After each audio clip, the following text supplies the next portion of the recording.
Hello, fellow Ambazonians. Good afternoon. Good afternoon. It's a pleasure having you with me on the set of another episode of the War Zone on ABS TV. Today is Tuesday, of course, Tuesday, October the 17th, 2023. It's a pleasure having you with me today. I have a rich package prepared for you today, and I have a very interesting panel that will be joining me to break down the various stories that we have outlined for you today.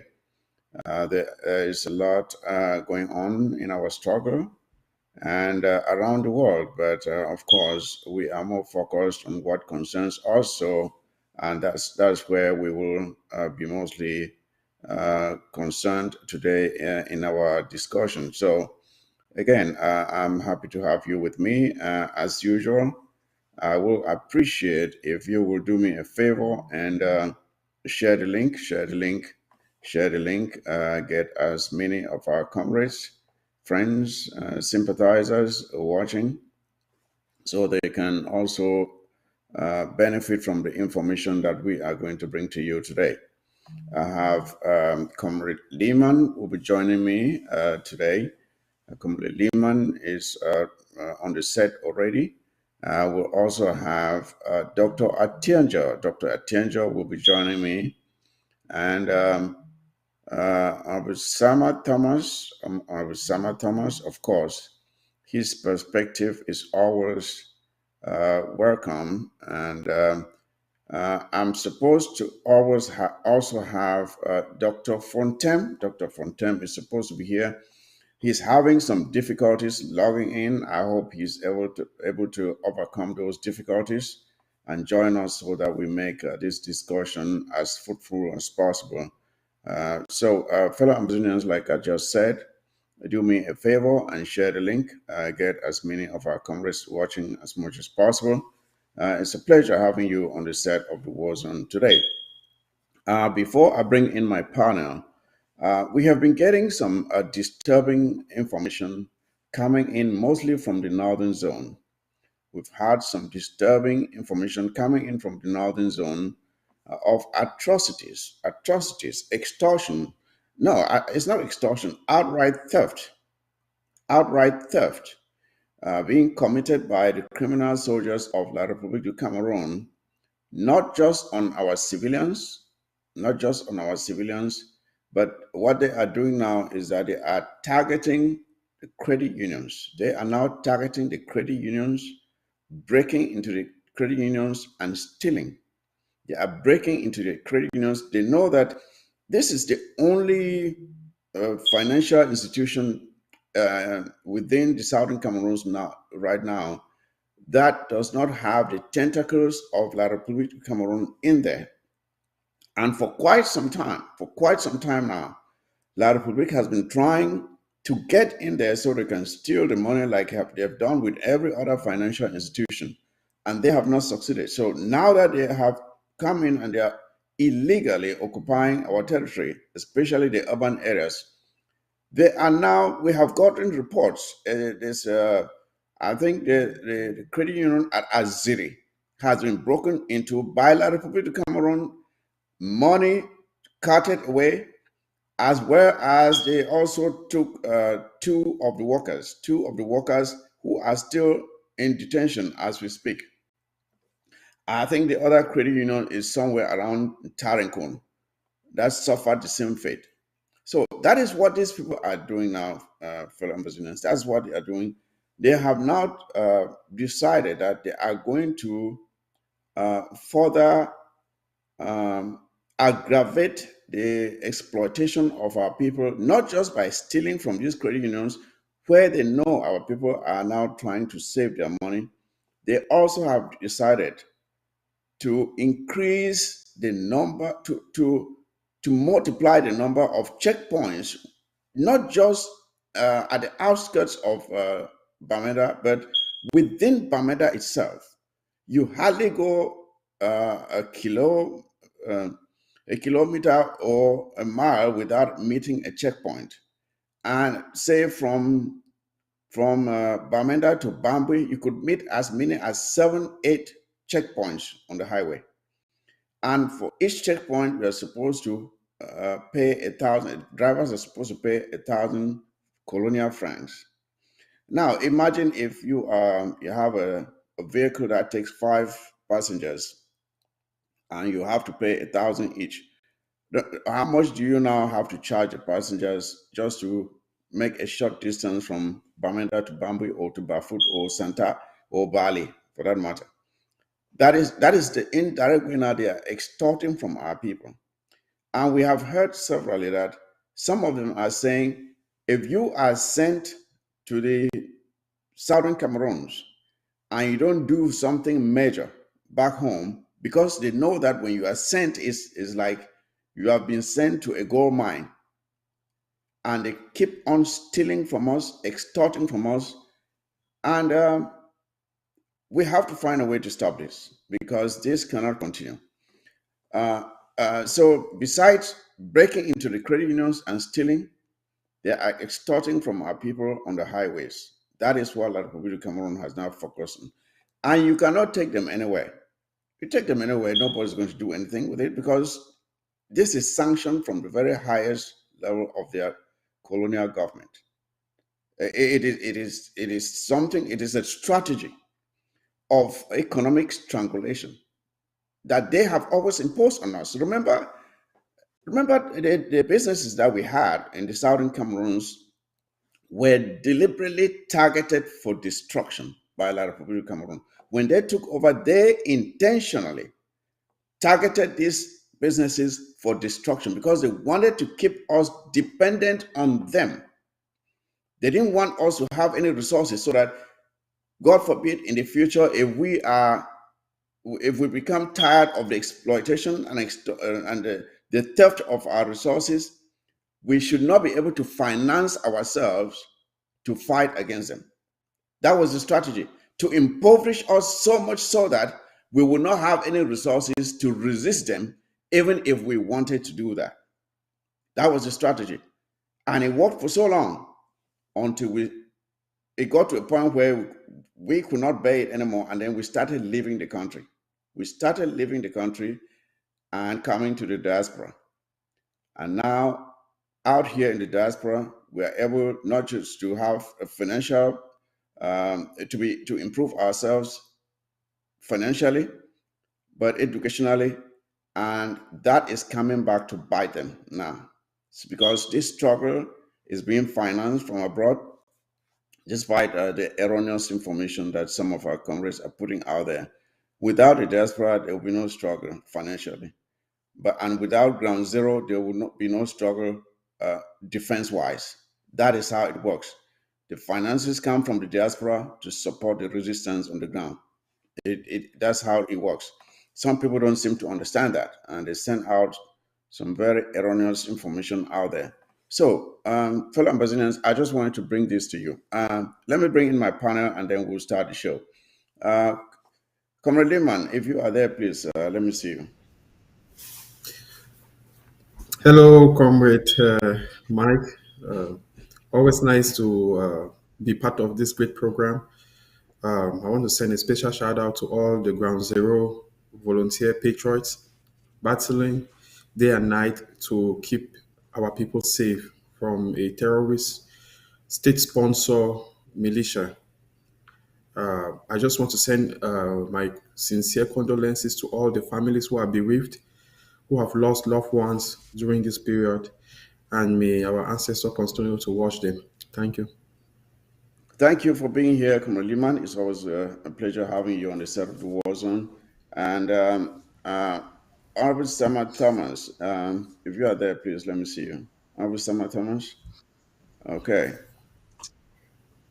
Yeah, good afternoon, Comrade Mike and Comrade Lehman.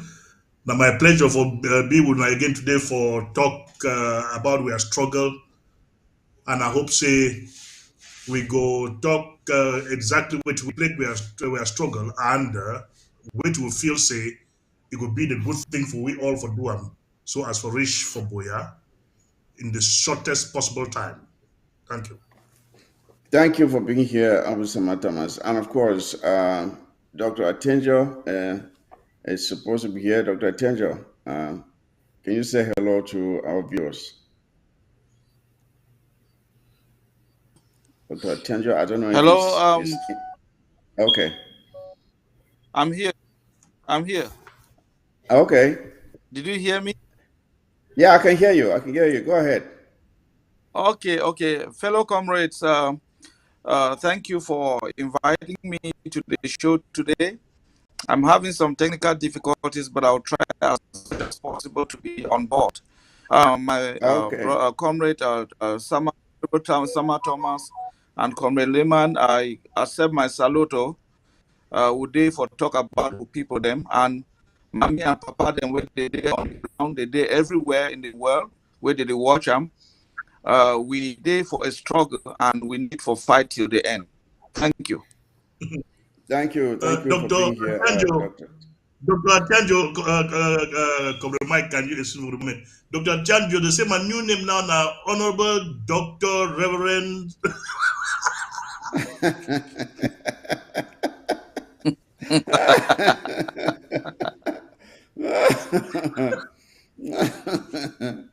All right, I You get get the other joke. I name them. get the joke. I get the joke there, Why? Sabat. I think there's one of our comrades who is going around collecting titles. That has been his specialty. He's very good at collecting titles. We'll leave that up to him. Maybe that keeps him excited, but what can we say? We'll see everything in this struggle. Having said Yeah. that, now, just before I came in, we got some good news from Bowie.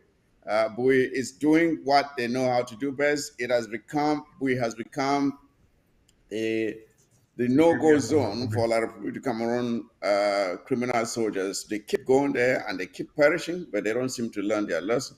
So I don't know if the studio can just show us at least one of the images from Bui, where our brave warriors punish La Republic as they deserve, and we cannot thank them enough for standing up and defending homeland. That is what it would take to free our homeland. If we have those images coming in from Bui, please, can we just share them with our viewers? Some images of an attack just today, the 17th of October, on some criminal soldiers of La République du Cameroon who were violating our territorial integrity. And we have warned them severally to stay out, but they're not listening. But well, we have to do what it takes to defend our homeland. I think that's what every sovereign nation does, and ours is no exception. So, if we can have at least one of those images of the attack on the criminal soldiers of La République du Cameroon that took place in Bui County today. That is it. Yeah, today, the 17th. Today, the 17th. Part 2 this. Today, the 17th of October. Part 2 this. That terrorism. General Wonyo and the Scott. Sheikh no day. Part 2 this. The 17th of October. Now with this live part 2. General Wonyo, Captain Bruno and the Scott. Nasiam. Sheikh no day. You know. You know. You know. You know. Sheikh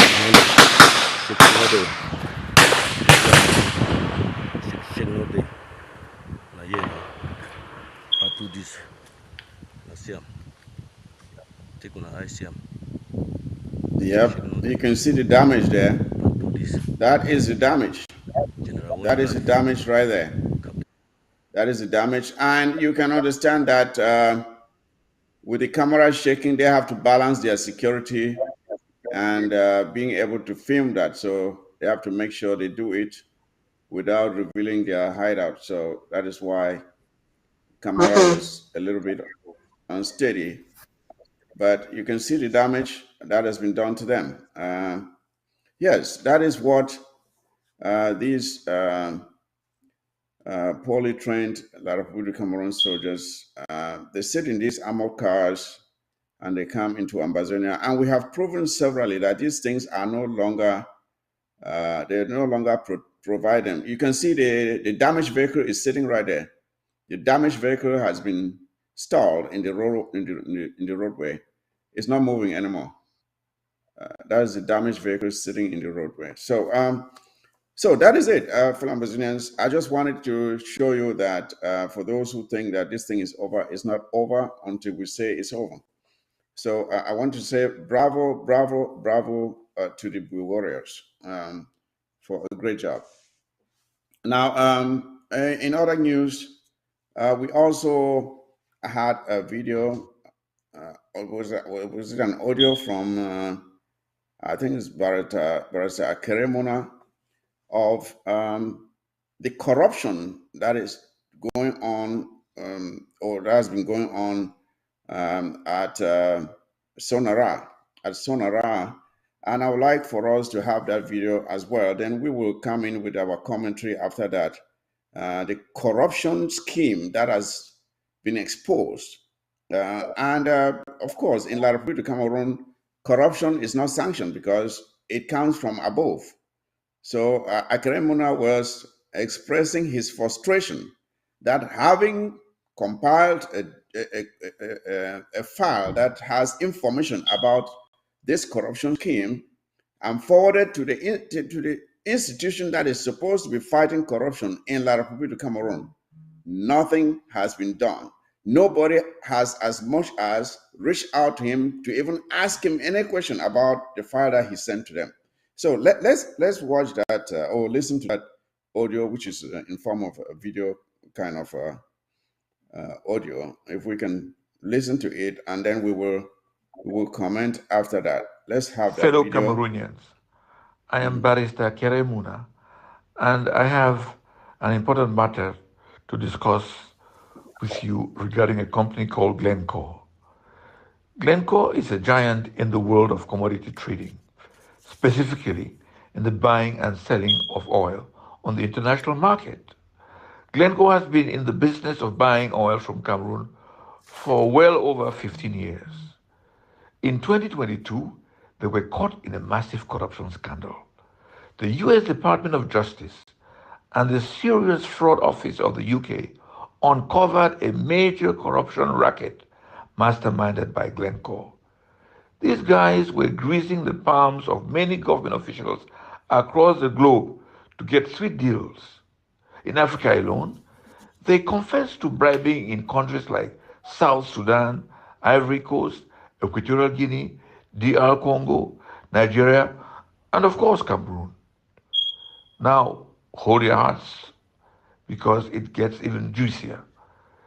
Glencore admitted using a mind-boggling 8 billion franc CFA to bribe high-ranking officials in Cameroon's Sonara and SNH, all in a bid to secure favorable oil conditions. But wait, it gets worse. After their wrongdoings were exposed, they had to pay hefty fines to the United States, that's about 1.4 billion US dollars, and the United Kingdom, that's about over 360 million pounds. The US Attorney General even called this one of the biggest corruption cases ever. A UK judge called out Glencore for having a culture of corruption. Now, here's where things take an interesting turn. Being the concerned citizen and the lawyer I am, I gathered all key documents related to this case and promptly sent them off to CONAC, the National Anti-Corruption Commission.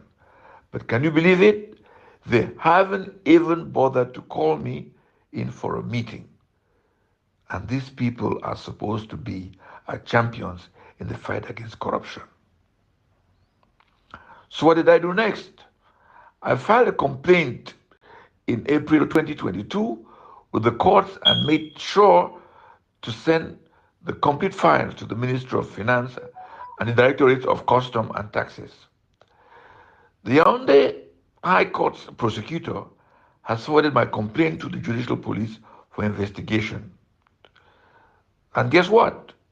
The Ministry of Finance and other competent bodies decided to join in on the investigation too, because Glencore's shady money came into Cameroon through three sneaky ways. First, Glencore hired a plane and smuggled the cash through Nigeria to bribe SNH and Sonara. No declarations, nothing. That is customs fraud and money laundering right there. Second, they manipulated the price of goods and services they purchased in Cameroon, artificially inflating expenses and pocketing the difference. That money was used for bribes. That is tax fraud. Third, they had a cash counter going on in Geneva, which they used to pay bribes. It is mind blowing that these certified fraudsters are still operating in Cameroon, shamelessly trading in our oil. They have the audacity to keep the names of the high ranking officials they bribed under wraps, despite confessing in not one but two courts. All this money, all these natural resources, they belong to the people of Cameroon. You and I. That's why I've made it my mission to spread awareness about this story. I urge each and every one of you to share this information with every Cameroonian and anyone you can reach. Together, we can ensure that these criminals face justice. These corrupt individuals, accomplices of Glencore, do not care about our country. While we are suffering from poor infrastructure, inadequate healthcare, they are sitting pretty, Yeah, protected by their partner I in think we crime, got the message Glencore. there. I think we Can you got the believe message. they even managed to get oil at a whopping 30% below market prices? It is outrageous.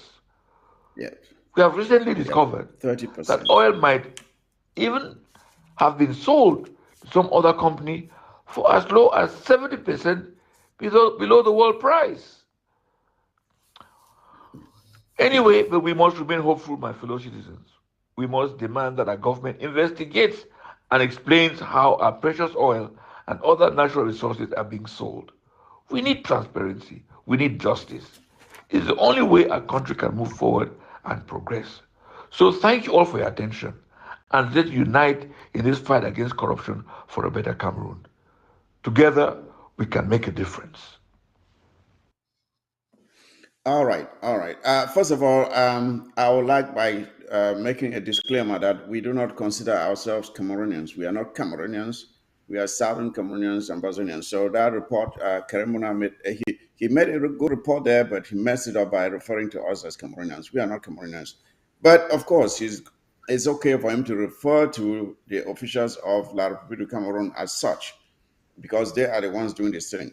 In summary here, ladies and gentlemen, what he is revealing here is that investigations have revealed that Glencore, that is the main company that is involved with the marketing of our oil, the oil that is coming out of our soil in Sonora, uh, admitted using as much as 20 billion francs CFA to bribe corrupt officials within the La République du Cameroon government in order that they will now allow Glencore to pay as much as 30% below market price for the oil that is being pumped out of our soil. Just imagine 30% below market price. Do you know how much money that is? That is a lot of money that is supposed to go to help our suffering people being swindled out of our country because of corrupt officials within the government of La République du Cameroon. That is our oil, first of all. It's not theirs. That is that is why we are in this struggle. Because as long as these people are allowed to operate with such impunity, not only do they mismanage the little that comes to them, they allow even international corporations to come in and corrupt and pay a few people so they can now take away our resources almost for free. You see, that is what is happening. And to compound things, even after they have been caught, They have been caught. The way they send in this money to these corrupt officials is they don't use official means of transferring money, because questions will be asked that you are transferring this much money for what? They use airplanes to fly the money in through Nigeria. That means they have boxes and boxes of dollar bills or whatever currency, international foreign currency is being used to send this money into these corrupt officials in La Republica. That's why most of the time you find these corrupt officials in La Republica, when they are caught with these corruption schemes, they have piles and piles of foreign currency in their houses. That is how they get the money. And Glencore also has refused to reveal the names of these corrupt officials that they are paying. But this is what you expect that uh, the international community, whether they are courts and so on, should compel these corrupt companies to reveal those who are the recipients of this money. But it is just a corrupt scheme from top to bottom. There's no accountability. Even as I said, they have been caught, they are not asked to come clean to expose. And again, Akremoni is revealing here, crying that even after sending this report to those within La Republic of Cameroon who are supposed to hold these officials accountable, nothing has been done. Nothing has been done.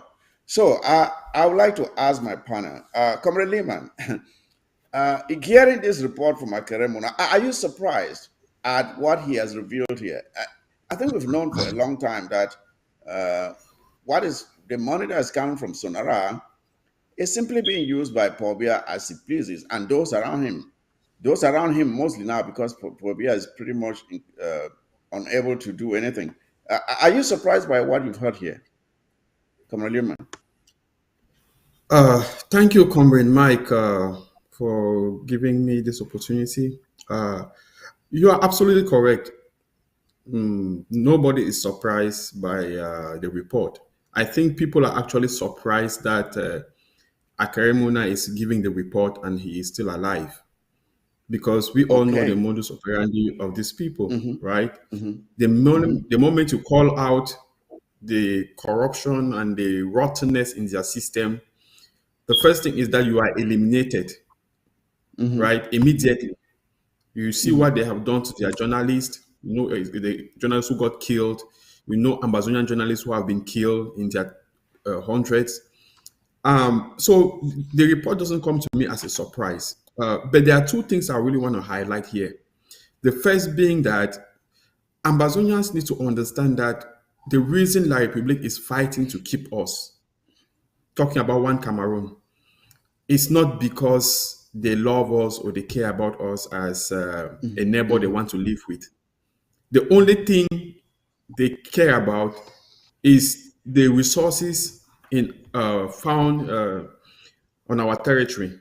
That is the only reason they are fighting tooth and nail to keep us under subjugation. So we should make that very, very clear.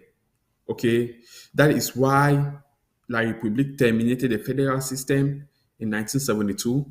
That is why La République is fighting to keep us, because we have reports that says that over 65% of the resources of the revenue La République is running on comes from the Republic of Ambazonia. Ambazonia. Mm-hmm. So when you have a situation like that, believe me, they will definitely do whatever it takes to keep us down. Now, the next thing I want to say is about the level of corruption in that country.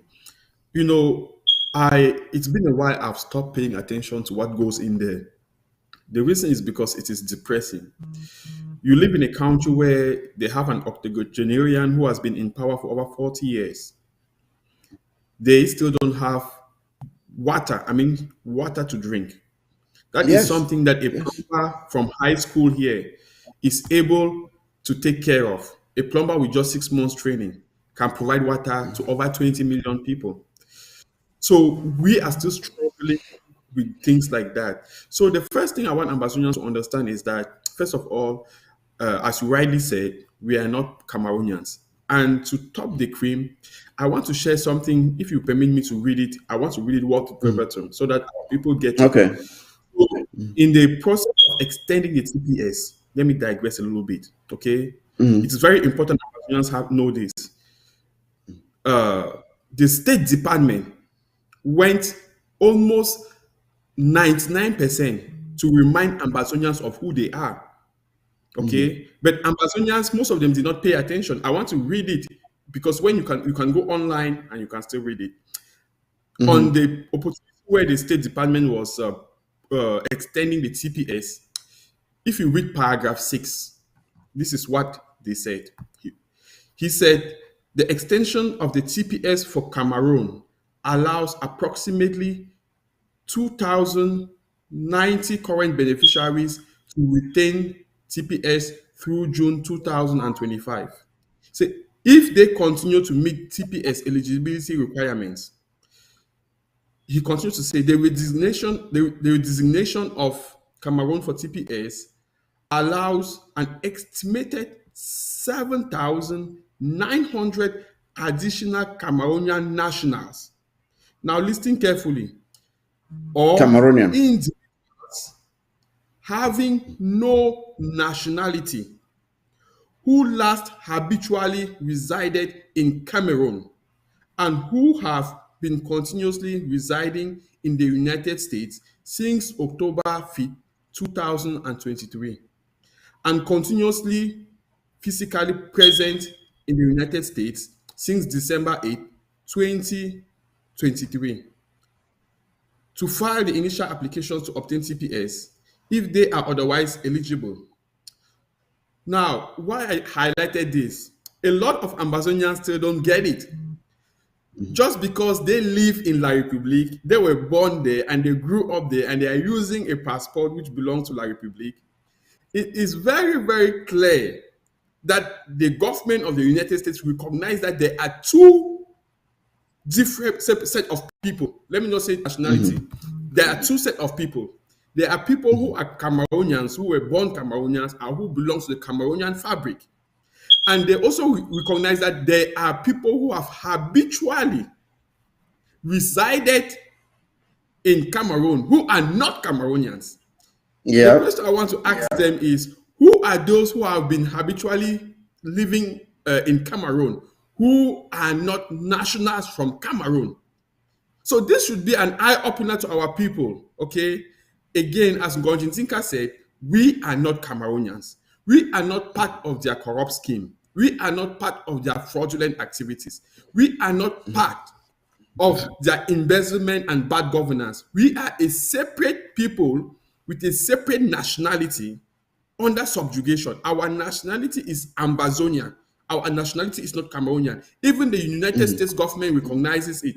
So I wanted to add this real quick before I lost my train of thought, because it is very important Ambazonians understand that what is happening in Sonora can never happen with us, because we are a people who ask questions and we hold leaders accountable. Thank you very much. Thank you. Thank you. Thank you for making that clarification. And especially to those who may stand to benefit from the TPS, it's good for them to understand. But Honorable Sama Thomas, according to Akaremuna's explanation there, the so-called structures within La Republic Cameroon that are supposed to hold people accountable for being corrupt were sent this report, and you would think that in a country where structures work as expected, that they would jump to this opportunity of going after these corrupt officials. But they took this report, and it was as if Akaremona has provoked them instead, or did something wrong. And as Comrade Lehman rightly said, when I listened to Akaremona, the first thing I thought was, I hope he's doing everything to stay safe, because the first thing is that not only within La Republic Cameroon, where the corrupt officials want to take him down, Glencore itself will not like this report, and they can team up to take him down. So I hope, first of all, he sends these documents to a place that can be, at least secure them in case something happens to him.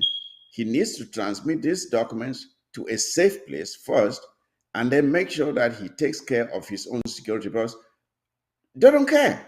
You saw the way they killed that journalist and mutilated that guy as if like a chicken. So I mean, again, this is the problem we have. Our oil being sold out at as much as 30% less of market value. That is huge. That is a lot of money being washed away while our people lack potable water. Do you know how much? Do you know what this 30% of these resources that are being carted away like that can do to our people? Honorable Samuel Thomas, just your comment about this, please. Comrade Mike, I think the $1 billion question here could have been, what have La Republic been doing with the 1% given to them? Have they put it into use, like developing any sector of their economic or their state with that 1%? The answer is no. Let me also ask Akere Muna, how can you be talking of corruption, of which you are living in that same corrupt system? We are suffering today as a result of Akere Muna's father's doing. Let me ask Akere Muna, if he's talking about Larko being corrupt, has Akere Muna been sincere to himself to return back Atlantic Beach Hotel that the father sold the people of Southern Cameroon so as to confiscate the Southern Cameroon state's property as his personal property? You cannot be condemning corruption of which yourself you are corrupt. Beneficiary Secondly, of it. Yeah, Akere be describing the people of Southern Cameroon and thinking that we should be concerned with what is going on in La Republic of Cameroon as if we've ever benefited anything from it. All we've benefited from it is the torture that they've made it on us, is the underdevelopment that we are suffering from, and the colonization and the killing of our people that we are going through. Thirdly, the corrupt international community. You cannot find Glencoe for being corrupt, and the countries that Glencoe has exploited, you receive this money from these corrupt people, you didn't return it to the people that have been robbed of that money, but you put into your own coffers. That is still the chain of corruption that is going on. But we don't need Akere Muna to tell us any trash, for that is not our interest. And go to Yaoundé, for Southern Cameroonians have gotten more than enough from the Muna's family, and we need not to get anything coming from them. Dr. Chandra, I'm happy you are in, at least physically as well. This is what we have been suffering, because the corruption that we are suffering will not be as bad if not for the cooperation of these international corporations, their participation in it, their enabling it, even as high as the World Bank and the IMF. Imagine money being shipped in or being flown in using airplanes and distributed to these corrupt officials. How are there no checks on these planes that come in? Nobody does any verification, or everybody's hands are dropped and then they just let things go, and this money gets into the hands of these corrupt officials, and guess who suffers? Our people, right? So, Dr. Tienjo, just your own thoughts on this report before we move on. I just could not let this story go by without us at least saying something, because it lays the very essence of why we are fighting to extricate ourselves from these people, because there is no way we can ever develop as long as we are attached to these people. Dr. Chandra. Yes, comrades, this is very simple. We see corruption in every fabric of life in La Republique, in Cameroon. And if I want to talk about, look at what happened in Central Africa when Batasi became president. It was Earth that toppled him and gave it back to Sassou Nguesso, who is the present president. So these big corporations have been doing a lot of harm to Africa. by bribing these vulnerable and gullible politicians against the will or against the interests of their own people. It might sound funny to you that in Cameroon, in La Republique, even a headmaster in a primary school is appointed based on bribery and corruption. That is to tell you the extent to which corruption has dug into our system. So it doesn't surprise me that plane loaded with money and brought to Cameroon to share or to bribe those officials, because people who do not have the interest of the common man. Okay, so what is happening is that they can sell the oil, they can amass all the wealth that they want. They don't care about the common man. Every year, they talk about the Limbe Urban Council. That is a seashore city that we have in Amazonia. They talk about the urban council, the city council, raising 4 billions. The nearest street in Limbe, those small streets do not have a tap. They know to talk of electricity and water in Limbe. Can you imagine that if you get from the central town, the city, if you go into the outskirts, just a kilometer to the outskirts, you don't have tar road, you don't have water. People are drinking from wells. Where is the money going to? Because these politicians put themselves in this position just to swindle money, extort, and steal from the public, steal from the common person. So it doesn't surprise me, because this is a system that is decayed, and the system is kind of rooted in what we call corruption. So there's nothing you can tell about it. The only way we can do is to clean it, and that is the more reason why Amazonians have to fight till the last man standing in order to bring sanity to our society. In the days of West Dr. Cameroon, Chenjo, Dr. yes. Chenjo, let me ask you this. When things like this happen, and you get this information coming to us of such corruption, but you find a man like this jackass, I call him a jackass because a jackass is like one of the dumbest animals. And this guy, Belamuki, is a jackass because he does not even know what is good for himself. Belamuki will come out and cannot talk about things like this. Sonara is right there. That is supposed to be their darling company. And the money is being sucked out from under their feet. He doesn't see that. He would instead target his own brother. Say, oh, the Northwesterner is the one, the Southwesterner is a peace-loving person. And you are there. Look at, just of recent, we saw a road that was supposed to have been paved in Victoria. A newly paved road that was just washed away. It was just washed away by just some rain. They had a little bit of rain and the road was washed away. And you begin to ask yourself, who did the inspection on this road when it was being constructed? Who constructed it? And who is being held accountable for this waste of money? And these jackasses, I call them again, don't seem to know the difference or what their responsibilities. That is what a real senator will make sure that they create an investigation to find out what happened here. I see maybe Comrade Lehman is itching to say something, but just real quick before we transition to our next topic, Comrade Lehman, if you were trying to say something there. Yeah, what I wanted to say real quick is, can you hear me? Yeah, I can hear you. Yeah, Doctor, let me steal a second from you.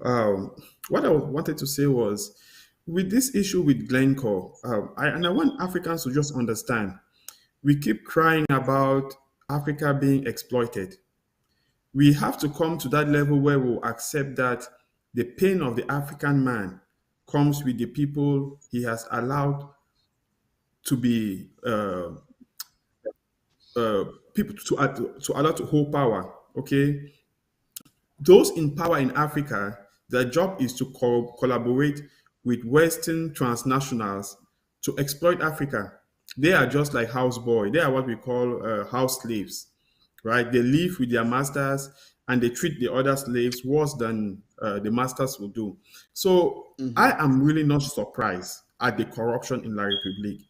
What I am still surprised, as I wanted to say, is the fact that even with the international organizations saying that they practice corruption, you see, our people don't have a right to file a class action.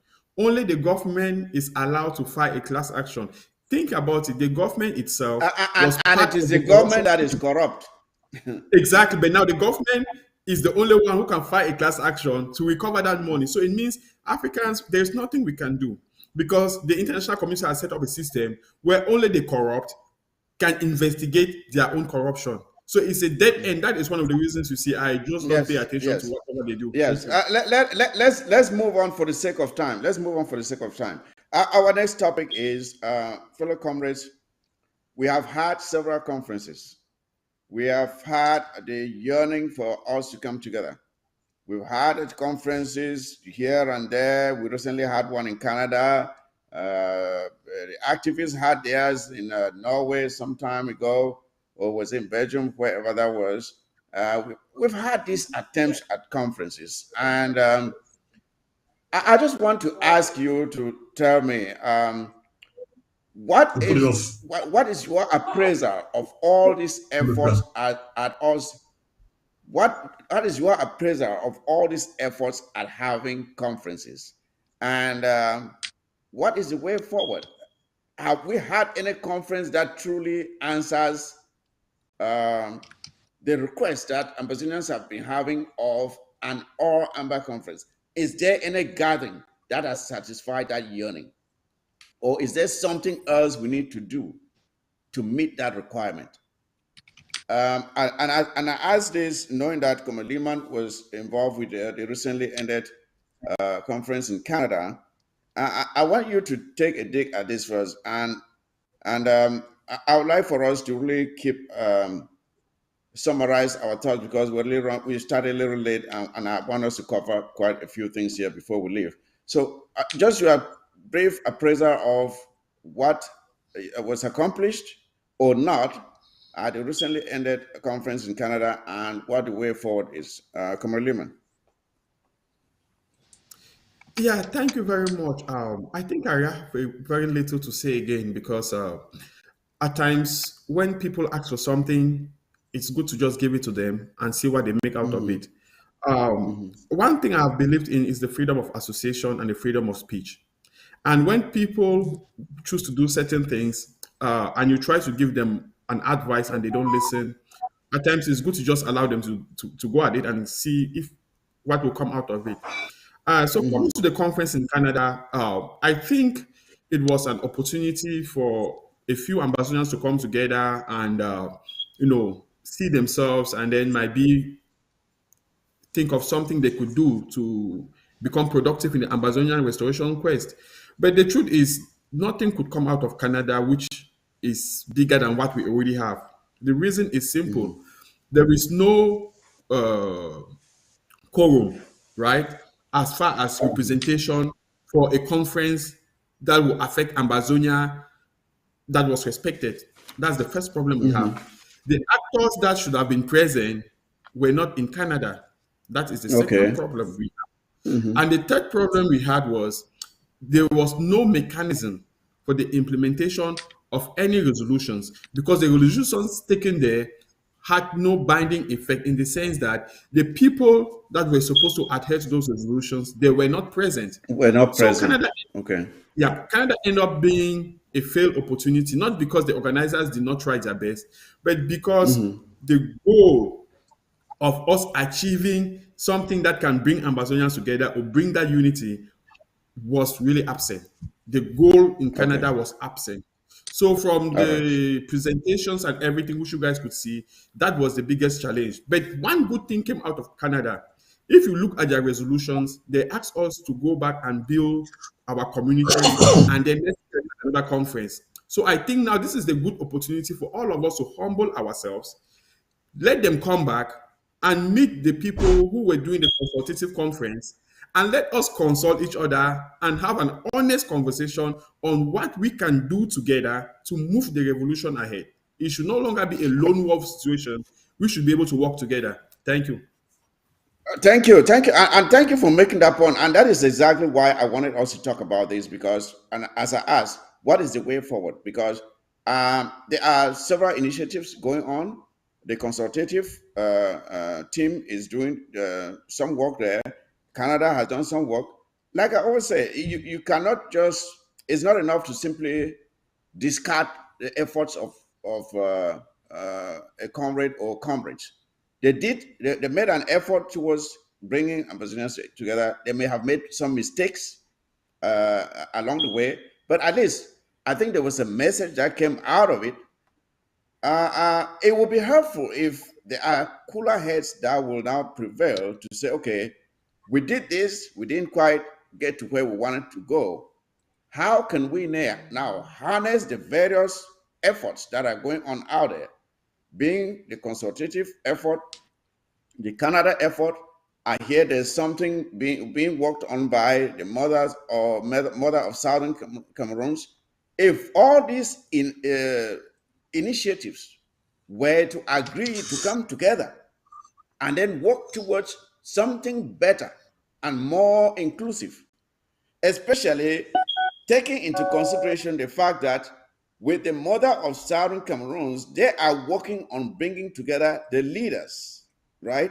If they were able to bring together the leaders and then the consultative part, which is more analytical and brings in some more techniques that can involve the grassroots, and then the Canada people come in with their own positive aspects which were gained during their own experience, I think we can begin to put together a more wholesome package that can help us to have that ultimate all amber conference. And I thought that uh, if only if what you are expressing here is what the Canada organizers intended, because I think they said it was not, they are not forming a structure, but I hear them talking about setting up a financial this and then funding this, funding that. I think that begins to sound to me like a structure. It begins to sound like a structure. But if it is towards just bringing ambassadors together, then I think we can work together and do something better. So, Dr. Tenjo, before I get to Ambassador Thomas, Dr. Tenjo, what is your own appraisal of this? And of course, again, what is the way forward that you think we can at least maybe harness all these efforts that are being attempted at different levels to make sure that we have that much elusive or amber conference. We've been trying to get hold of it, but it's like they say mudfish or something, very slippery. What can we do to get it, Dr. Chandra? I hope you didn't leave us. If not, Officer Thomas, maybe you can go first. Comrade Mike, let me start by saying that the conveners of AAC1, before calling together all Southern Cameroonians to meet at Mount Mary, they have a working document, the points that we were supposed to deliberate on. To guide them, yeah. But unfortunately, it seems all the conferences that we are organizing, claiming that we want to bring everybody together, there is no guideline what we have to discuss upon and what must not be touched. Let me back to this. We in the IG, we put out a document some months behind that as people are afraid that the IG is about to umbrella or usurp everybody's authority, can we use this document? Can all of us come together and use this system? For we've been strong to call everybody together to come and let's work together to say no, because I am a leader and will not want to lose my leadership. So we said, okay, can we now make it, which I term it the Athenian democracy that lasted, every leader in that era lasted for 6 months as they choose. That if you rule for 6 months, you give way for another person to rule for 6 months. So as not to say that I will never rule, I will never be a leader. But did these people pick up that document and say, okay, let us work with this document and see where we can add or subtract? If there's any other conference that is coming up, that document should serve as a working document for that conference if really we are serious to come together or collaborate in this struggle. If we keep on beating about the bush, spinning around, creating the spin wheel every day, we will never move a step. So we need to do things with concrete documents on the ground to agree upon those things and work together. If not, it's just a waste of time. Let us organize the next 1,000 conferences. We will never come together if such a And document is not. I'm glad you raised that point there, Abu Sama Thomas, because I think that was our concern. Because leading up to the Canada conference, Common Lehman, you know better, we had meetings with the organizers, and this is exactly what we were asking for. How about we sit down and establish how this conference is going to be held? What will be discussed? What are the objectives that we will aim at achieving at the end of this conference? Who is going to attend? What would they talk about? Because you see, most of the chaos that happened in Canada, and this is what the Canada organizers, I don't know if they have come to the realization of the mistake they made, but you realize that there's just a clip, one clip during that conference completely took away whatever was happening after that or before that never mattered again. That one clip of those women on the floor, that took away everything from Canada. It destroyed everything. Whatever they were saying after that didn't mean a damn thing because visual effects matter. Visual effects matter. If they had sat down with us to agree on who has to speak on the floor, what they were going to say, because we are not just holding a conference for feel good as a feel good exercise.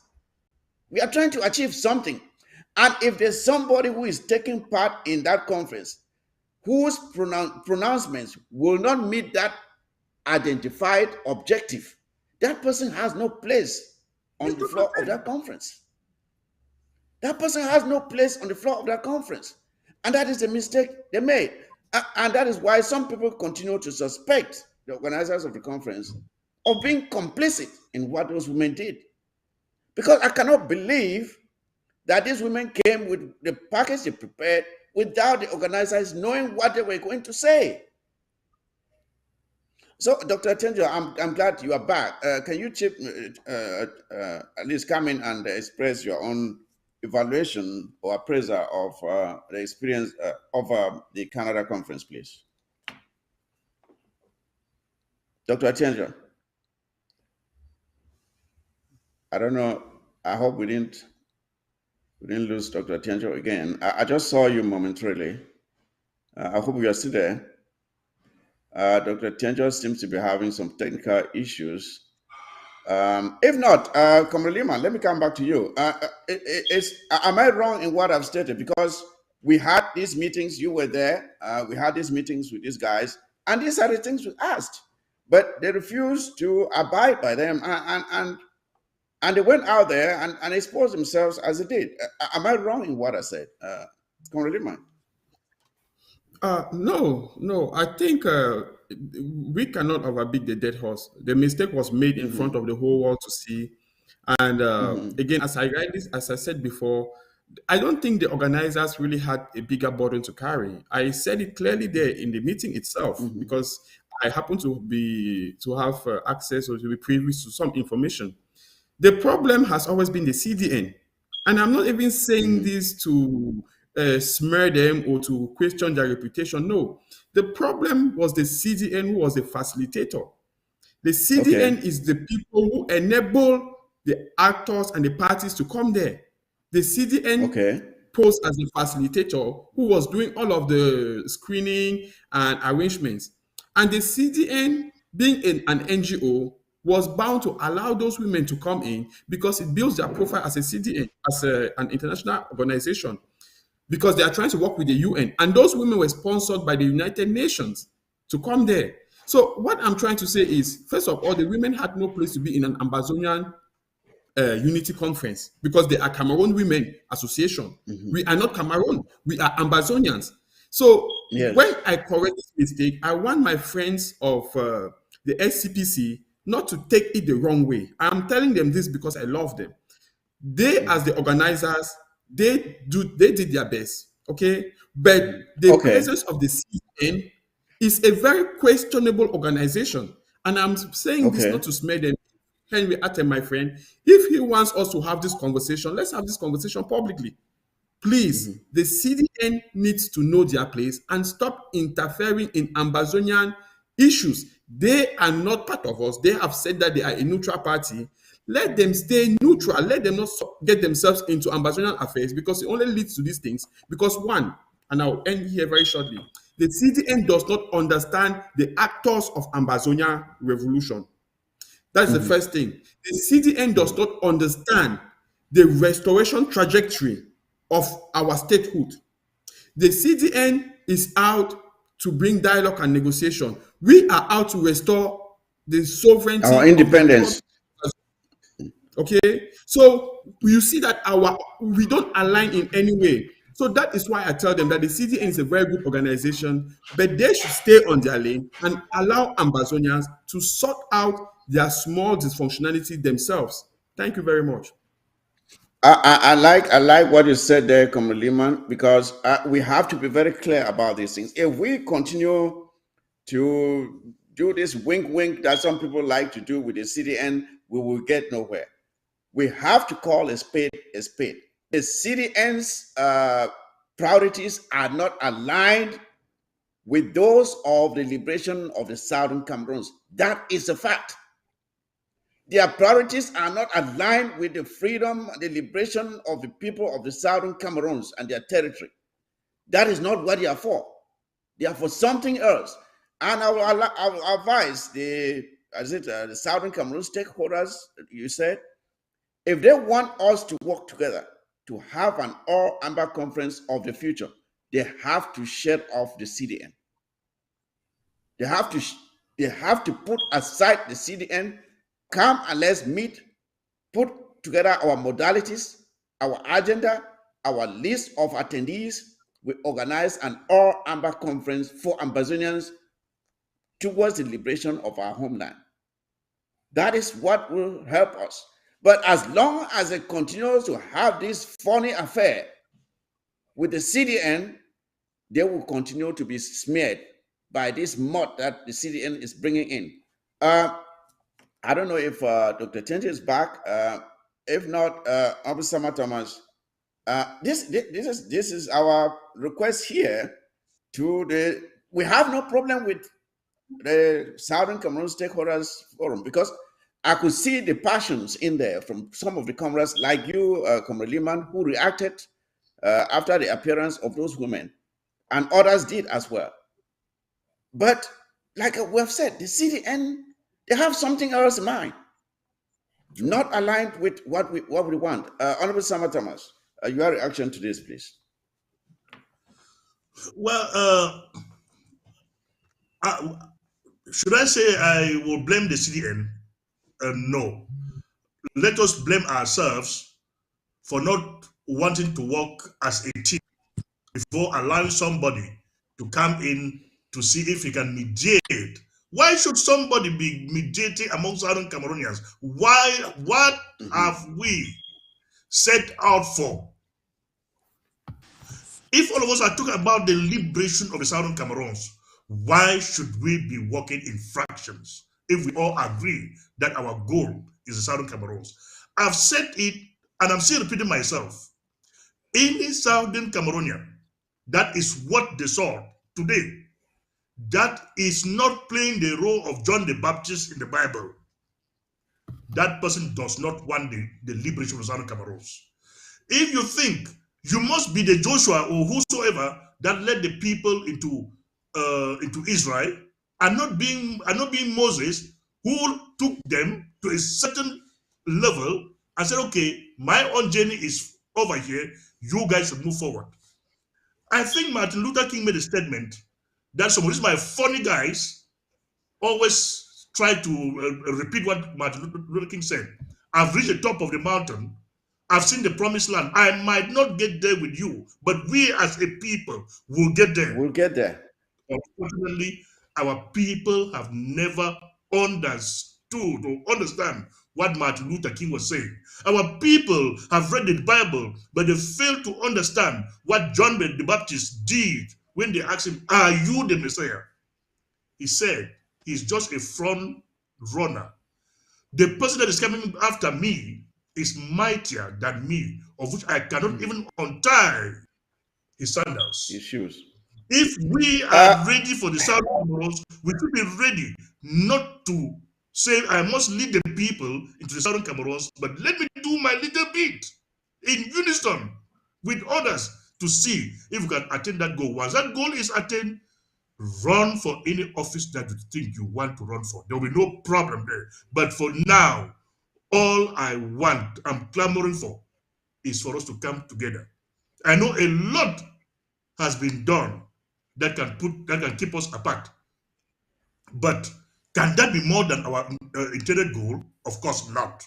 So we should be ready to forgive one another and come together to do what we set out for. This is my humble plea to all Southern Cameroonians. Thank you there for that humble plea, Mr. Matanos. I hope they're listening and that they will heed to your advice. But let me go back to something you said as a joke at the start of this show, where you said, "No, you have now so many titles. You are now doctor, bishop, and this, that." You know, we laughed, but it is very true of the way some of us have carried ourselves. We see ourselves not as servants of the revolution. We see ourselves as all these titles. I really don't care about those titles, you know. And just as we are saying that the priorities of the CDN are not aligned with the liberation of the Southern Cameroons, there are many, many, and it is tragic that many of our so-called leaders do not have their priorities aligned with the liberation of the Southern Cameroons. Many of them. They are for themselves and not for the freedom of the Southern Cameroons. Because if you were, like you quoted Martin Luther King, that I may not get there to the promised land, but we as a people will get there. How many of our quote unquote leaders can make the same statement with conviction? With it coming out of their very own hearts, that I may not get there. When people sit now and say, "No, I am the ultimate leader, nothing goes by except it goes through me," that I must be the first one to sit in Boya. When someone makes such a statement, is he saying so because he puts Ambazonia first, or he puts his own interest first? Because if you are putting your own interest first, you will never make such a statement that I must be the leader to sit in Boya, or else nothing will work. That is the problem we have. Most of those in this, when someone comes in and within 1 month or 2 months, he accumulates to himself, he gathers to himself so many titles: pastor, bishop, doctor, Bishop, archbishop. doctor, Now some are now calling themselves prime minister. I mean, prime minister. where do we get all these titles? For what? I don't know. So this is the problem that we have. Dr. Tenjo, you are back. You are on statement on this, please. This is the problem we have. And until people start prioritizing the interests of Ambazonia ahead of theirs, then we will continue to have problems.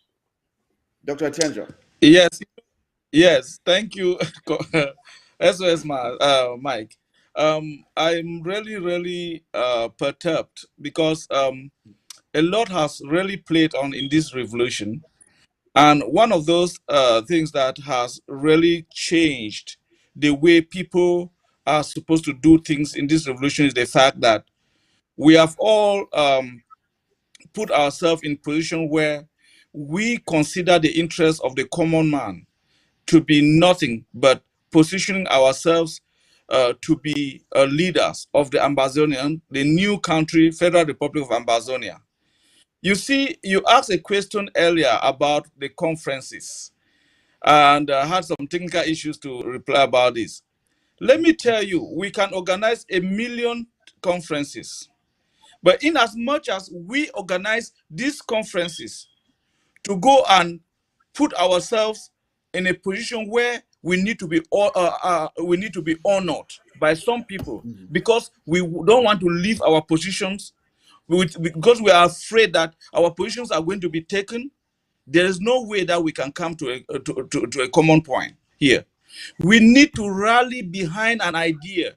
We need to rally behind something that is going to bring Ambazonia to success. We need to rally behind something that will take us to Boya.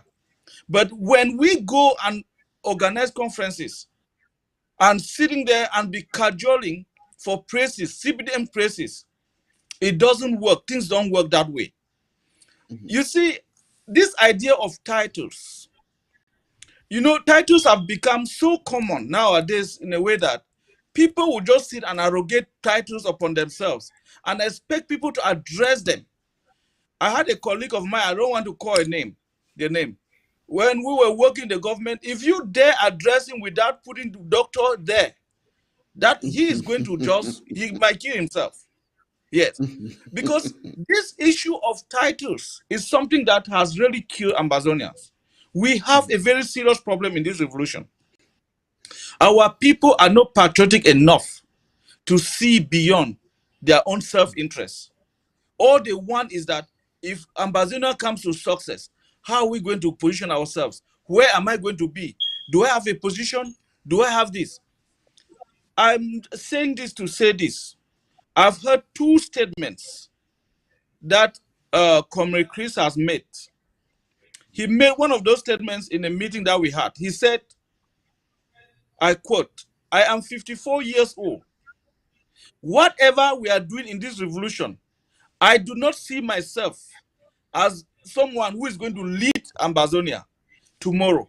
Because at my age, I should be thinking about how we are going to hand over the struggle or hand over our leadership to young, talented brains who are going to take care of business." And then he also made another statement. He said, I have a 3-year mandate that was given to me by the Restoration Council. And this 3-year mandate is not going to be exceeded. I even want it to be cut short for the sake of unity. I don't need to be a leader. I need us to go to Boya. What we need as Ambazonians is to go to Boya, to reach Boya. Those are the kind of selfless sacrifices or mindset that we need in Ambazonians so that we can come together. We rally behind the idea of succeeding or fighting to the final end or to the last to the touchline. So if we do not do that, there's no way we can organize 1,000,000 conferences. It is not going to work. Nothing is going to happen because CDN stands there with they have the ideology. How can you be hiding an agenda that you have for a conference from people who are supposed to attend the conference?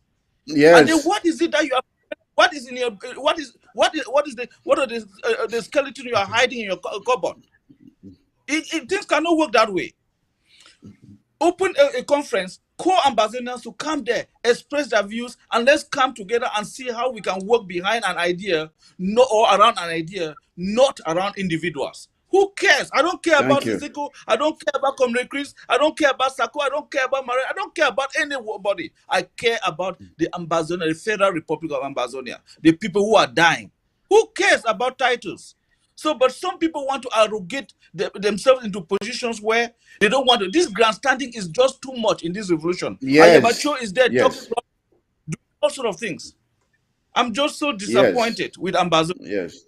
Thank you. Yeah, when you listen to these people, you can understand where they're coming from. When you listen to them, you can understand where they're coming from. When someone sits and just gets up and calls himself a prime minister or this and that, you begin to wonder what exactly is going on. Like you rightly said, I think we've had meetings with Comrade Chris who even said, if Ambazonians want to come together, because the problem is when we talk of the many factions within the struggle, it is mostly within the ranks of the interim government, as we knew it from the onset, from Sisiko to Sako to Marianta, now to Comrade Chris. That is where the problem is. And Comrade Chris has stated, if Ambazonians, and that is what we're going, my next topic, first of all, how to resolve the problem of disunity in our struggle. And here I said, look, I have no, I'm not, I don't feel like I'm entitled to be to being a leader. If Ambassadors want to say, okay, let's do away with all these many factions within the interim government, and let's put up a structure to say, let's elect a new leader, right? Let's elect a new leader. I'm willing to step down and subject myself to that kind of election. Honorable Sama Thomas, I know, Kamalima, you are not with the interim government. I don't know what you can say of this, but he has said he's willing to step down if others are willing to do the same, so that we resolve this issue of many ideas, as some people say, and just have one leader. How many of the others are willing to say the same and do the same? And say, all right, for the sake of unity and for the sake of saving our struggle, let us all come together and choose one leader whom we will all respect as the ultimate leader of the interim government, and we move forward and support that person so that this idea of disunity is resolved. Is that something that will fly with the other factions within the interim government? I would like someone who is now with the interim government to try to attempt an answer. Common Lehman, what do you think about this idea? Do you want to say the IG? No. First of all, I will want to really thank Comrade Chris for that sincere take, and I really appreciate his leadership in that direction. But I really want to sincerely tell him that he is not the problem. And you will be shocked to hear this from my mouth. It's not because I'm on your platform. Comrade Chris is not the problem. I don't think he's really the what we call the mockingbird. He's not the one that we should be talking about. You see, the problem about this issue of unity is a very, very complex situation. The problem is not unity. Ambazonians are very, very united. Believe me, Ambazonians are the most united people in the world. And I will give you 3 evidence. The first thing is that Ambazonians are united ideologically. First, all Ambazonians believe that the restoration of our sovereignty is a must. It's non-negotiable. That is the first thing that unites us. Ambazonians believe in the freedom of expression and freedom to associate. That we have manifested it in the various groups that we have in their diversity. Ambazonians believe in meritocracy. If you work hard, you deserve a place in the sun. Now, Where is the problem coming from? The problem is coming from an angle that Ambazonians have overlooked. And what is that angle? The angle has been the contaminated of the centralized system that we were raised in. When we were growing up, especially us who have habitually resided in Cameroon, as the United States call us, we learned that a leader is someone who controls everything and controls everyone. We are not familiar with decentralization or division of labor. Let me use an example, not like I want to speak on Ayaba. He is a very good example. For example, Ayaba and his AGOFC, Ayaba want to be CIC, Commander-in-Chief of the fighters on the okay? Now, he doesn't want to just end there. He wants to be the writer and the CPA of liberation tax. He doesn't end there. Ayaba alone wants to control the educational system. He doesn't end there. Ayaba alone wants to form Ambazonian missions worldwide. It is not still enough for him. Okay, Ayaba wants to form the Ambazonian Liberation Transitional Authority to control Ground Zero. he still is not satisfied. He still wants to control diplomacy, okay, and tell people what to do. So when you look at that, what does that tell you? He is thinking that we are fighting to replace Paul Biya with another Paul Yes, Biya. yes, And that's yes. the problem. But imagine this for 1 minute. Let me just round up here real quick so I don't take the floor alone. If everybody could pick a sector, let's say Comrade Chris, who is very good in diplomacy from the gains he has achieved, say, okay, you know what? I want to bring people together and I'll lead only in diplomacy. Who is there to work with me? I want people to come here. Let me focus on diplomacy with them. And then somebody who's good on the ground, like Ayaba says, you know what, I want to bring Akwanga. Me and Akwanga, we want to work only on self-defense. And somebody who's good with community mobilization, like the Ayok people and the rest, they say, you know what, we want to work with community mobilization. Let all of us do what we are best at, and then we come together and we can work forward. But no, all of us, we are fighting to be the pilot. We don't want to be the aircraft engineer. We don't want to be the steward. We don't want to be the flight attendant. Nothing. All of us want to be the pilot. And we are about 30 of us. How can that plane take off? No, the problem is not unity. The problem is that people are confused about what they should be doing and the position. Let me not use the word position. What they should be doing and the contribution they should be giving to the revolution for us to go ahead. Thank you. Thank you. There, I think you are very right there, Comrade Lehman. You are very right. I agree with you that the concept of democracy and decentralization has not been fully embraced or understood, let me say, by Amazonians. They have not understood it because probably they have never lived it. And for those who have lived it, they have not internalized it. It has not become part of their being. And that is being prevented by their own ego. They want to replace the bad leader with another bad leader being themselves. And they are pretending to be something else. And let me say this, what you have prescribed here falls exactly in line with what Comrade Chris had proposed. That let us come together as leaders. You identify where you have your strongest assets, where you can deliver the most. And then you are given that assignment. You go and specialize in that department and you produce results for Ambazonia. We distribute these functions. And like you've rightly said, some people don't want that. They want to be the ultimate one sitting above everyone else. That is why you see all this multiplicity of titles. Every people trying to trample over each other, claiming to be the only one. If we came together, like you rightly said, if you are good in defense, you handle that. If you are good in diplomacy, you handle that. If you are good in resource mobilization, you do that. And then we bring all these talents that we have to serve Amazonia. That is what Comrade Chris proposed. But when he explained this thing to all of the leaders, he reached out to everyone. They all said, oh, yes, great idea. We will take a look at it and then come back to you. Nobody came back.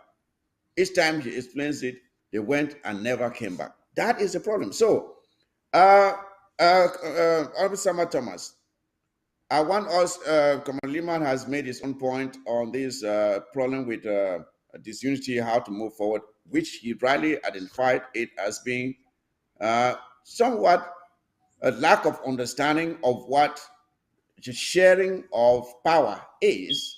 People, we don't yet know how to share power. What is your take on this? What is the way forward? How do we solve this problem? Well, I've already solved the problem long ago for myself. Like I used to plead with Southern Okay. Cameroonians that if they think that I'm holding a position, because they call me honorable, I don't even know how honorable I am. You think that position is a wonderful position that you cherish it, please. I only took that position or take position like late Bishop Tutu said, that I got a Nobel Peace Prize not because I deserve it, for those who deserve it were in prison. So I'm seated where I am sitting now because Southern Cameroonians that are supposed to be sitting where I am sitting have decided not to be part of the struggle. So I am here. But if they think that they can come and get this position, let them come and take it from me. I will leave honorably, but I will still continue to support the struggle financially, morally, and what have you. If your problem is a position, please come and get the position. I will give it to you. But no, you should be able, you should also know that it comes with responsibility. Responsibility. It's not a position in there, and that is my position while doing nothing. If you know the responsibility that is on my head, at times I used to forgo paying my bills here just because I have to foot the bills of this struggle. So come, I will give it to you. You help me increase the amount of money that we are contributing in this struggle. There is no position that I'm holding now. If I go there, I will fight for the position. But for the moment, thank you. there's a position that I'm going to fight. Thank you. Thomas. I don't know if Dr. Chenjo is with us. We can get his take on Yes, it I before we am. move. All right. Yeah, your take on it before Here. we move on, Dr. Chenjo. Remind me. Yeah, we are talking about the problem of disunity in the struggle. Given the proposition that Comrade Chris said that we could have had a structure where every leader is evaluated to find out his own strengths and weaknesses, and his assignment in the struggle is based on where he can perform the most. And then we share the responsibilities instead of each person fighting to be the chief, the CIC or Mr. President or whatever. I hear the latest one is Mr. Prime Minister, whatever it is. What is your own solution to how we can solve this problem of disunity, which we have heard from our international partners that this is the one thing they want to see us solve? That if we were just able to speak with one voice, have one package for our diplomacy, so that we don't have conflicting messages out there. What is your own proposal for how we can solve this problem? My first point I would like to say here, dear ambassadors, is the fact that we need to avoid this idea of putting some individuals in a position where you do not hate, or you hate somebody, and you don't, no matter how the good idea comes from that person, you do not want to follow. Seriously, we ambassadors, we need to actually go beyond that. And so, because that is going to bring cohesion between us and make things work for our people. So we must first of all do that. Then the second thing is that we must stop the idea of arrogating powers or position of ourselves or titles to ourselves for people to come and give that we are more people. We have to talk, and then we have to the idea. Dr. Tenjo, you are really breaking this time. Your network was steady up to now. It's a bit shaky. I don't know what happened, but we can barely hear you. Okay. I don't know. Okay, we can move past that. I'll come later. Okay, all right. Yeah, yes, while Dr. Tenjo takes care of his network there, you see, I would like to add another dimension or to the next topic, which is supposed to be the fact that Ambazonia now has a lobbyist. And I would like to emphasize here that this lobbyist is not, despite the fact that it was negotiated through the interim government, the lobbyist is not for the interim government. It is for Ambazonia. I want to really make this very clear. The lobbyist is for Ambazonia. So he is there for any Ambazonian who has a great idea on how to push our diplomacy. If you have any idea, you can bring it, channel it to him, and he will make use of it. is up to us to make use of this investment that we have made. And talking about investment, I would like to uh, inform and remind our viewers that there is a fundraiser that is coming up on the 5th of November, towards funding these lobbyists who will henceforth be our spokesperson for this struggle so that we don't have people running around here and there presenting conflicting messages to our international partners. We have this one spokesperson who takes our message and presents it in a format that is acceptable for diplomatic reasons. That is the great advantage of this. It's just like filling an application or something like that. If you don't submit it in the format that is acceptable to the employer, they may not even look at your application. So that is the good thing about using this lobbyist, because he knows how these documents are supposed to be presented. He knows the language that will catch the attention of diplomats. He knows which doors to knock.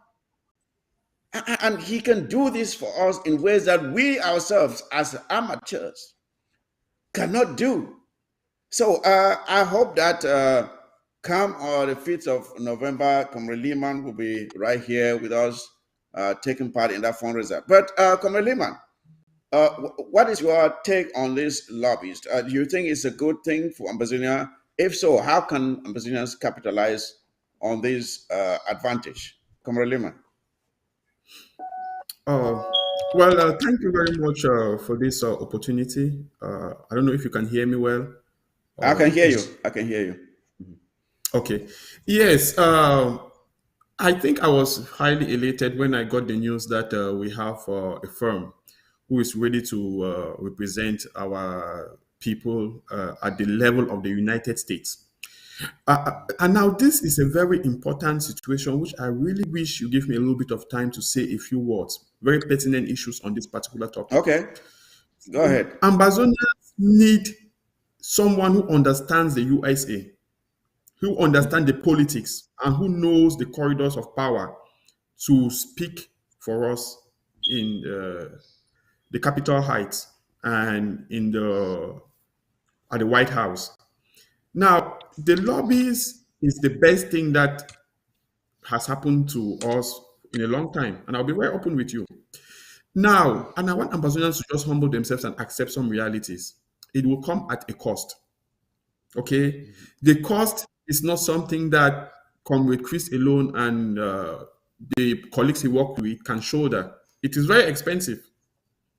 Now, what my suggestion has always been that this is just the first of the lobbyist firms that we're going to have, because we have to have such lobbyist firm worldwide in each country. We need to get a lobbying firm in that country that will speak on behalf of Ambazonia to their leaders. This is why I want us to be level-headed and not throw the baby with the water. One of the principal resolutions that came out of the Toronto conference in Canada was for us to organize ourselves in our various countries as Ambazonians in that host country, just Ambazonians in that country, and lobby for the restoration of our statehood. Now, this is an opportunity for these two endeavors to meet,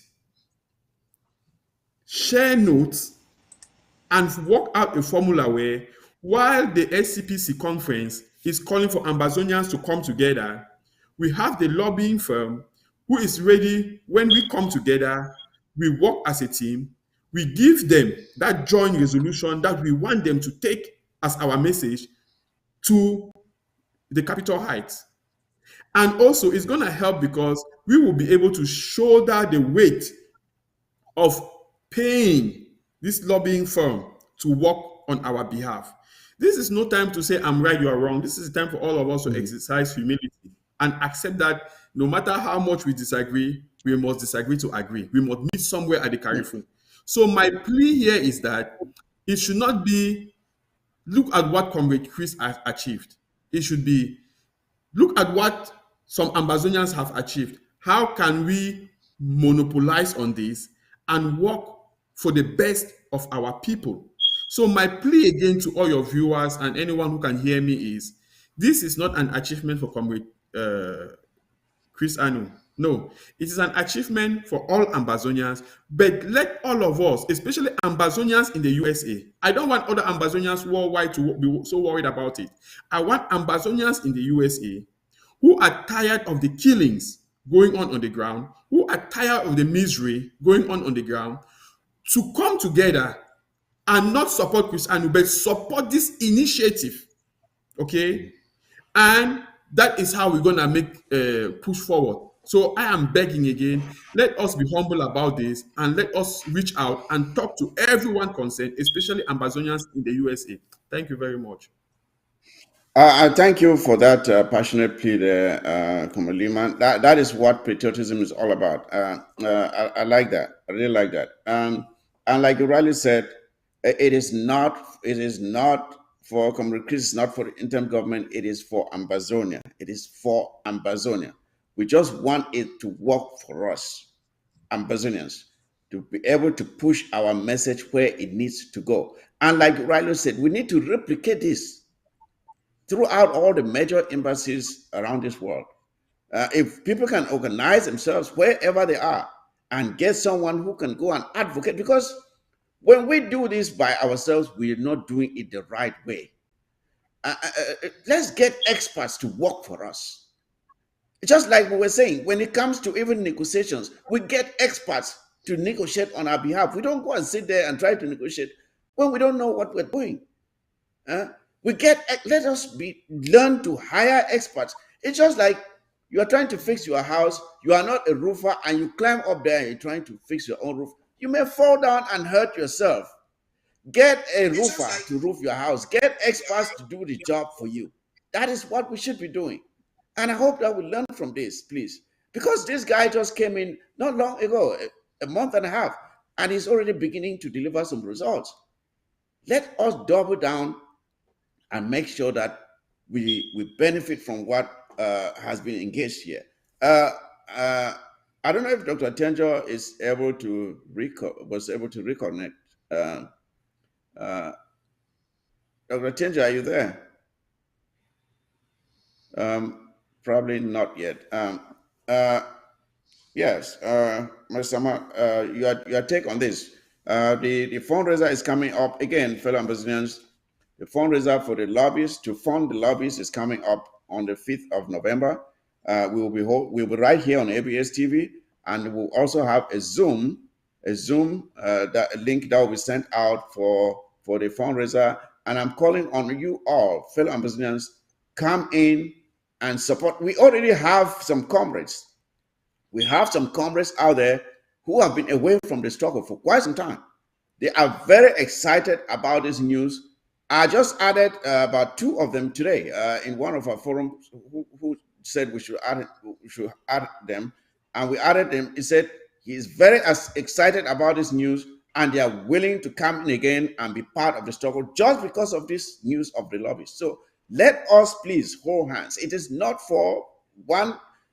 I have said let us be like a team, a sports team, where when one player goes and scores a goal, the whole team rejoices. We all rejoice and take pride in the performance even of that one player who scored a goal on behalf of all of us. It is not a competition. It is not a competition. If it is a competition, it should be at who can score the most goals for the team. But let us avoid this attitude where when one of our team members is going to score a goal, we're instead trying to hold his leg and stop him from scoring for our team. Let us stop hurting ourselves, fellow Ambazonians. It is self-defeating. And it is foolish, first of all. It is foolish. Honorable Sama Thomas. Yeah, Comrade Mike. Before coming to the fundraiser, I have this to say. I don't know if you can hear me. Yeah, I can hear you. Okay. You know, we Africans, we are good at always starting a new thing. What I hope and believe is going to be the Southern Cameroons. What must be done in the Southern Cameroons is that once we reach Boya, if Samato is president this year and starts a project, and it happens that Samato must leave or left office without that project being completed, the incoming president must complete that project before starting a new project. We Africans are not developed because whenever a new person is on the seat, he scrap out the project of the old guy, and that is state money or tax money wasted there. It will never happen in the South of Cameroon. Let me go back to this lobbyist. Like I'm saying, we are good at starting things new. We do not want to continue where someone has started and reached. I want to plead with everybody that there is a lobbyist in Washington that we've secured. If you don't do it in Washington, go through that channel.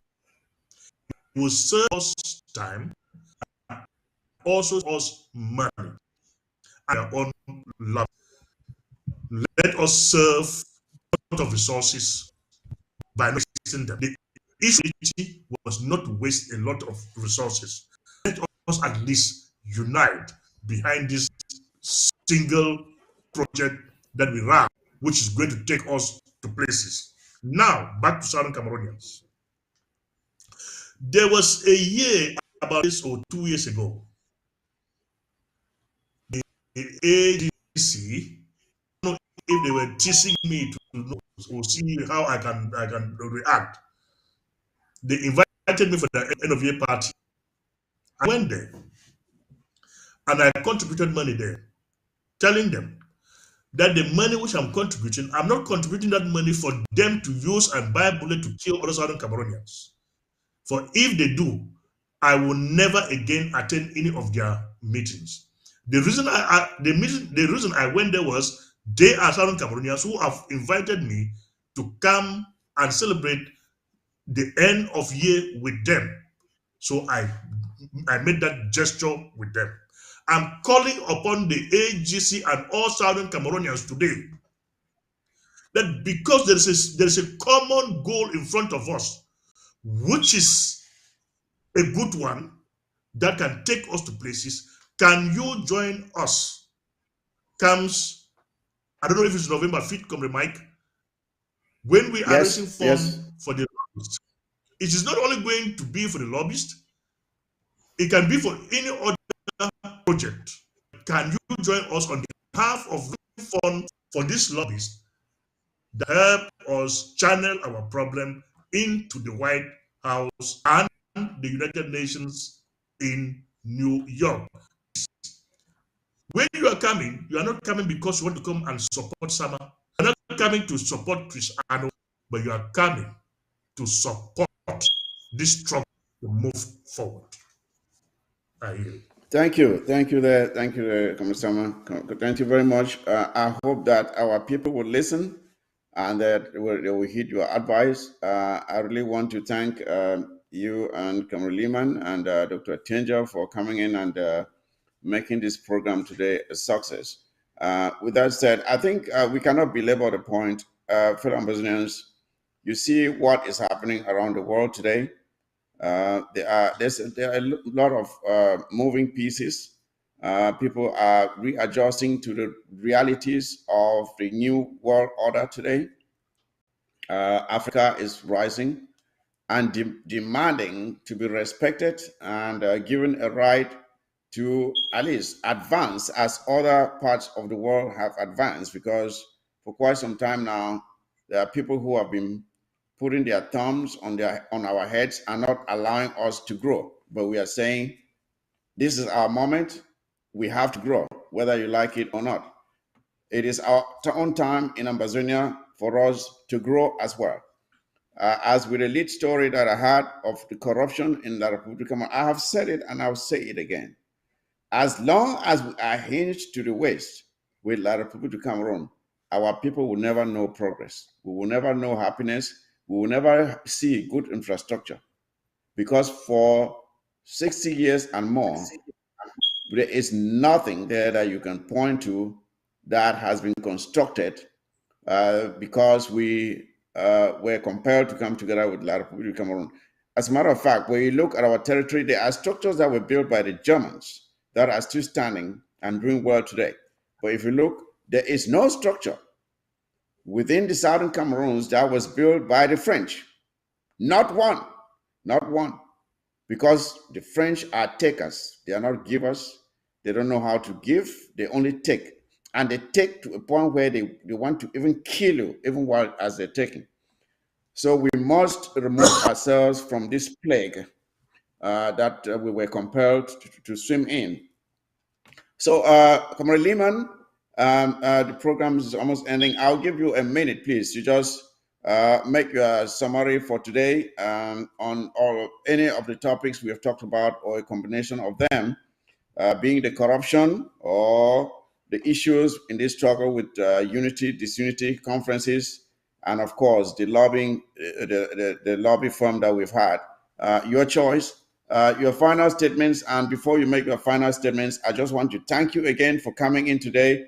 And I think we have made some very useful arguments here that I hope Ambazonians will take advantage of and have a change of mentality as we approach this struggle henceforth. Let us do what is best for Ambazonia, not what is best for us as individuals. Together, we will survive this onslaught from La Republic of Cameroon. So, Comrade Lehman, your final statements, please, and that will be it for today. Yeah, I want to exercise my profound gratitude to you, Comrade Mike, to Comrade Dr. Ashon, Dr. Sama, or Honorable Chief Dr. Sama, as Sama. I said. Yeah, I really want to thank you, and I want to stress again, on the idea of us working together. You see, everything we consider is an added value. I still consider the conference in Canada as an added value. But my plea is, I'm sending this plea to the people of SCPC. I read through the resolutions, and the resolutions resounded greatly in my ears. But the solutions cannot be implemented if we do not come together, because there is no mechanism to implement it unless we come together. So I'm still begging you guys at the consultation conference, which I know you play a great deal, Comrade Mike, that we should look for ways to meet again. We should meet again and think on what to do to move forward. If we need to organize another conference, that is okay. There's nothing bad in us coming together and working together. It is part of a process. And Yes. the last thing I want to say is I want Ambazonians in the United States to start thinking of how us in the United States, everybody in Europe, Canada is out, just us in the United States, we can come together and build an Ambazonian community that will ferociously lobby the US Congress and the White House for them to give us a permanent solution. They have given us a temporal protected status. No, we want them to give us a permanent opportunity. They cannot give it to us. Let them give us the opportunity to bring a peaceful, permanent solution to our people back home. And a lot of people have talked about it. Comrade Chris Anu and you guys and myself have written extensively about the option of the right to self-determination via an exclusive referendum. So I'm begging Ambazonians in the USA to come together. We have already started such an initiative. All Ambazonians in the USA, come together and let's push for this option. I'm also inviting you, Comrade Mike and Comrade Chris. You guys need to join the Ambazonia for USA. So let us together, we lobby ferociously. And that might be an opportunity for us to raise funds for the lobbying firm.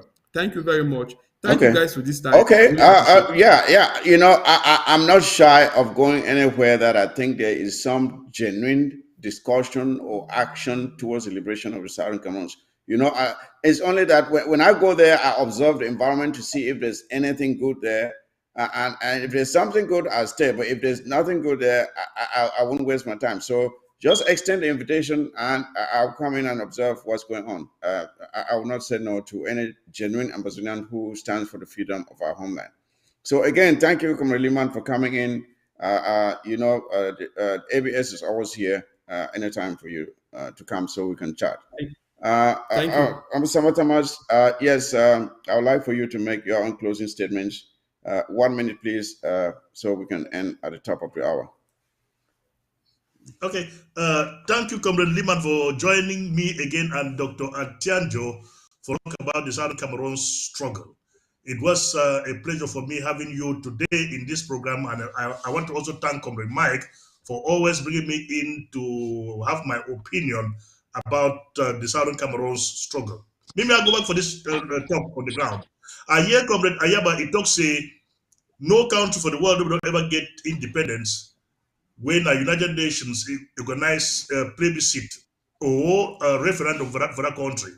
But I want to remind Comrade Ayaba, say for 1961, the United Nations will organize the fraudulent plebiscite for the Southern Cameroons. We ask the Southern Cameroons the one, or will we give the Southern Cameroons the one alternative? We talking about two alternatives, but no, I don't bring them down to that one alternative. I will also remind Comrade Ayaba, say for South Sudan, for getting independence, the United Nations will force the North for organize a referendum supervised by the United Nations for South Sudan. The United Nations will force Indonesia for organize a referendum for East Timor, supervised by the United Nations, and East Timor today are independent like South Sudan, an independent country. So anybody will tell you for ground zero. So the issue of a referendum, you know, work because United Nations will ever organize one. Tell that person, that a liar, and this struggle for ever end, because the United Nations it get the mandate for force la republic for organize a referendum for Southern Cameroon, where the United Nations it could supervise them. 61, and through them, if we go for dialogue or negotiations with the Cameroon, and the issue of referendum comes in, and the only way that way we fit sample the opinion of the masses of the Southern Cameroon to get their independence, we go take them. So not ever allow any deceitful, pathological liar for deceiving say referendum Southern Cameroons na a no-go zone. So that only that must organize them. Na lie. So for I'll rest my case. The way maybe next time, if Comrade Mike he will invite me again for here, we'll talk more on that. Thank you.